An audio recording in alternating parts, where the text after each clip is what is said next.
درنو لیدونکو السلام علیکم. نن درته په دغه ویډیو کې د بریتانیا لومړی وزیر او د روغتیا وزیر پر کورونا وایرس اخته شوی. څه شوي، څنګه پر کورونا وایرس اخته شو، هر څه درته په دې ویډیو کې وایم. د بریتانیا حکومت وایي د دغه هیواد لومړی وزیر بوریس جانسن د کورونا پر وایرس اخته شوی دی. د بریتانیا د روغتیا ادارې له طبي ازموینو وروسته معلومه شوې چې نوموړی د کورونا وایرس لري، خو نښې یې جدي نه دي او اوس یې ځان په خپل کور کې ګوښه کړی دی.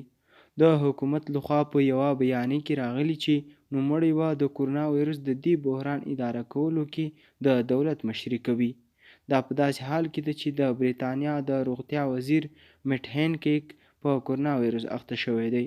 د نوموړي د کورونا وایرس نښې هم جدي نه دي او اوس په خپل کور کې قرنطین شوی دی. لومړی وزیر بوریس جانسن پر ټویټر پاڼه لیکلي، په تیرو 24 ساعتونو کې مې لږ نښې درلودې.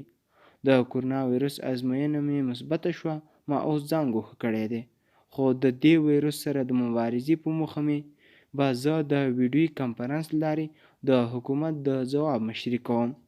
که ویډیو مو خوښه شوې زموږ چینل درسره سبسکرایب او ویډیو درسره لایک کړئ. تر بلې ویډیو ښه وخت ژوندي اوسئ.